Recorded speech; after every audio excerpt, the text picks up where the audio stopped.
La Bible dit que l'homme a un cœur trompeur et corrompu, par nature, et l'ingratitude en est une conséquence, c'est simplement un manque de reconnaissance envers ceux qui vous ont fait du bien.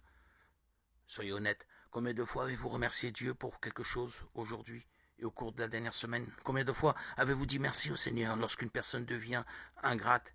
Ce n'est qu'une question de temps avant qu'elle oublie qui l'a aidé à accomplir tout ce qu'elle a. Et malheureusement, nous avons vu beaucoup de gens comme ça. Ils reçoivent des dons et des talents, sont bénis avec la santé, des biens matériels et ne reconnaissent toujours pas la main de Dieu et ne le remercient pas pour tout ce qu'ils reçoivent. C'est exactement ce qui est arrivé à Jésus quand il a guéri les 10 lépreux. La Bible dit que seul un membre de ce groupe est revenu le remercier.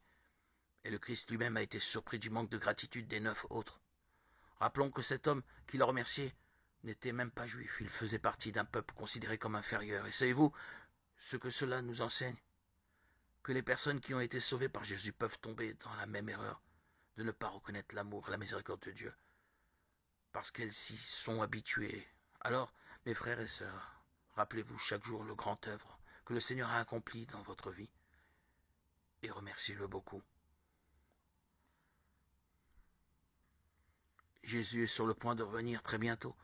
La trompette retentira et le Sauveur du monde viendra détruire l'Antéchrist, le faux prophète et leur chef Satan. Et comment serons-nous devant cela?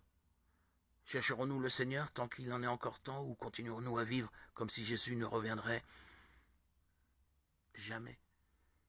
Le choix nous appartient alors. Ne laissons pas le péché conquérir nos cœurs, dominer nos cœurs.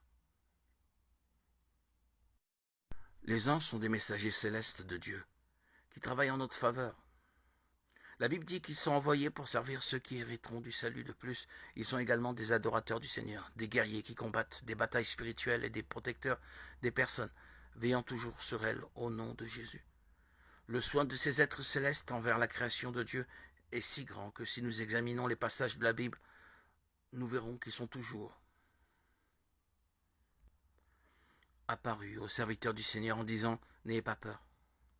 Cependant, la plupart du temps, les anges n'apparaissent pas pour nous, comme ils sont apparus à Abraham et Sarah, Élie, Marie et tant d'autres personnages bibliques. Ils agissent de manière très discrète et n'attirent pas l'attention sur eux-mêmes, en accomplissant la mission confiée par Dieu.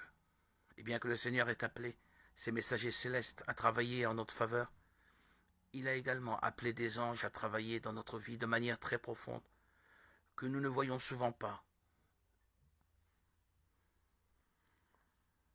Mais nous devons bien savoir que les anges ont pour mission de nous garder et de combattre pour nous en tout temps. Ils protègent notre quotidien, y compris en ce moment même. Il se peut que les anges luttent pour votre vie, dans le monde spirituel, contre les principautés et les puissances.